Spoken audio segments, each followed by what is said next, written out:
How does pawn structure affect chess games? Imagine a game where every move you make shapes the entire battlefield. That's what pawn structure does in chess.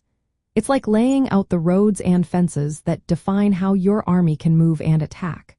When you start to understand how pawns are arranged, you see how they influence everything from controlling space to developing your pieces. Pawns form chains, which are diagonal lines where each pawn protects the one in front of it. These chains are like walls that keep your position solid. The base of a pawn chain is the pawn that isn't defended by another pawn, making it a potential target. The head of the chain is the most advanced pawn, often leading your attack or defense.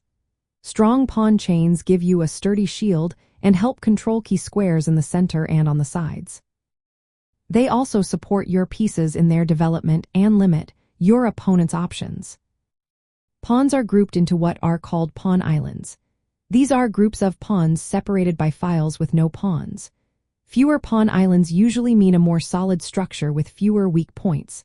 More pawn islands can mean weaknesses like isolated pawns, which have no friendly pawns on neighboring files.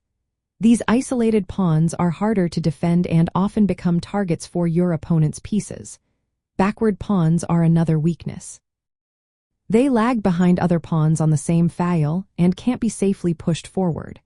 They leave behind weak squares, called holes, where your opponent can place their pieces and gain an advantage. Doubled pawns are to pawns of the same color stacked on the same file. They can be weak because they cannot defend each other and might block your other pieces from moving freely. The shape of your pawn structure also determines whether the game is open or closed. Closed positions happen when central pawns block each other, making it harder for your pieces to move.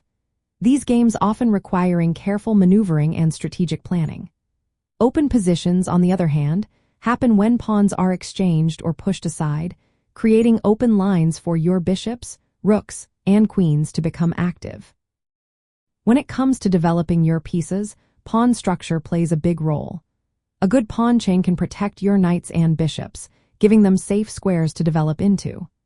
Weak pawns can restrict your pieces or force them into defensive roles.